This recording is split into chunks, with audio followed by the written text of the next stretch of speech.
Bonsoir à vous mes petites poulpettes.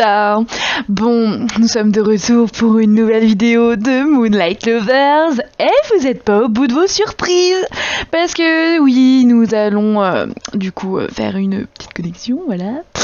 Donc on a 500 PA comme d'habitude et vous savez que c'est long. Ou pas. Mais non, ça va être très court malheureusement. Mais bon, on va avancer petit à petit et nous allons essayer de faire ça le plus possible, de façon douce, parce que je sais que... Comment dire, lente plutôt, parce que je sais que c'est très dur de patienter pour une nouvelle vidéo, c'est aussi très dur d'avoir ce petit... Comment dire, cette frustration de plus avoir de PA, effectivement, c'est...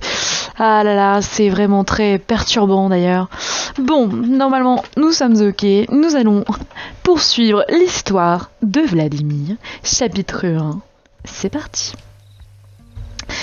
Alors, si vous vous souvenez bien, on est dans le jardin. On est à la recherche de qu'est-ce qui s'est passé dans le jardin, genre. Donc voilà. Donc nous allons poursuivre cela. Donc, Kirkel Love Love.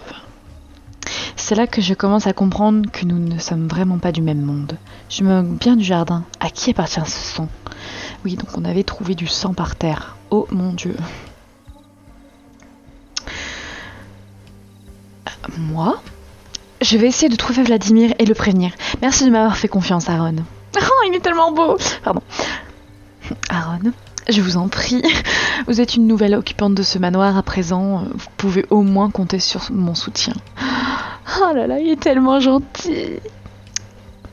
Bon, eh bien, je n'ai plus qu'à trouver ce corneau d'aristocrate. Maintenant. Yeah. Mais quand même, ces fleurs m'intriguent.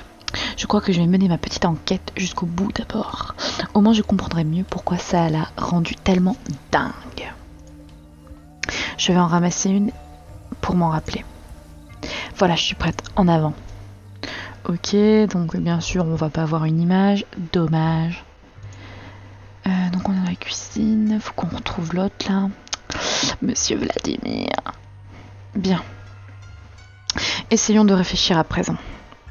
Où ai-je une chance de dénicher des indices sur cette fameuse fleur? Dans le bouquet. Non, dans le pot de fleurs. Dans le pot de fleurs? Non, je rigole. À mon avis... Ah bah oui, la bibliothèque. Bah oui. Alors, difficile de trouver un endroit plus indiqué qu'une... Oh, j'arrive plus à parler, excusez-moi. Difficile de trouver un endroit plus indiqué qu'une bibliothèque pour faire quelques recherches. J'ai de la chance, il n'y a personne. Par où commencer? Fouiller le secrétaire, analyser le tableau... parcourir le rayonnage, on cherche un livre. Il y a tellement de livres, enfin, il faut bien commencer quelque part. Ça a l'air bien rangé au moins. Je me demande si c'est du fait de mes parents ou des habitants du manoir. On va laisser tomber les alphabets bizarres pour revenir à du classique. Voyons voir. Avec tous les travaux de mes parents, il doit bien y avoir des choses sur les plantes. Une encyclopédie peut-être? Tiens, il y a un ouvrage qui a l'air plus vieux que les autres.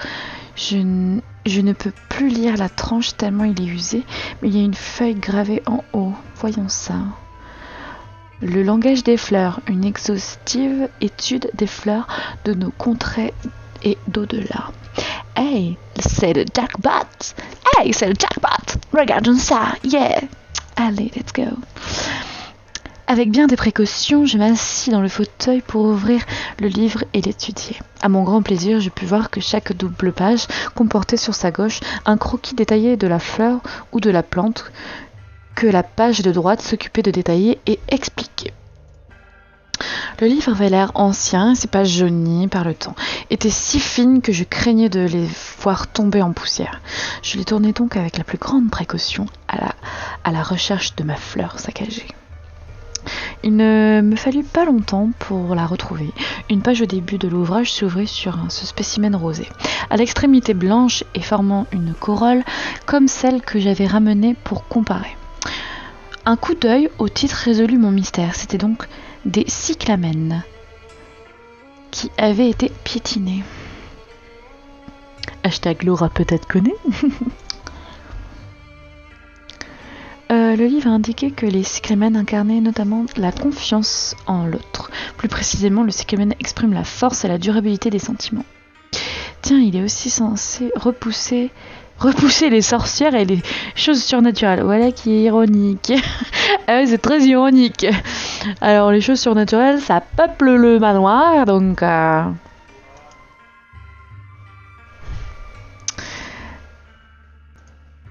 Pas besoin d'être un génie pour saisir que ça a l'air d'une fleur dédiée à l'amour.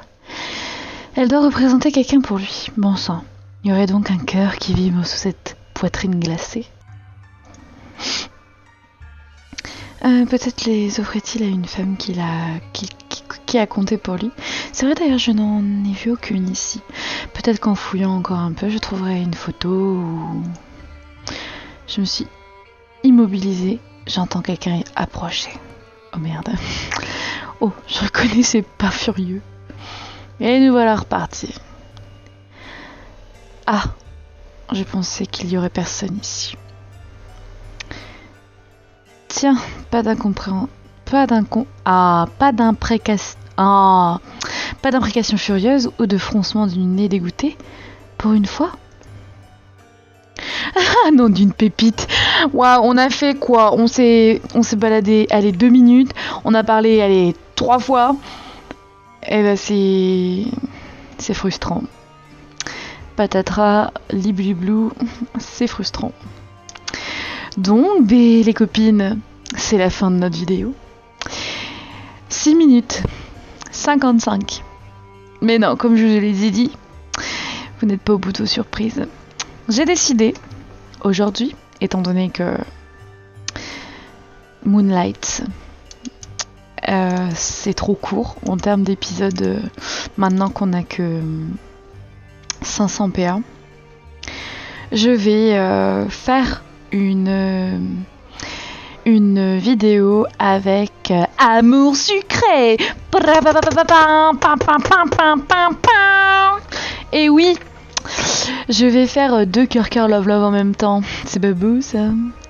Allez, à bientôt pour une nouvelle vidéo, les copines. Bisous bisous, melou pilou.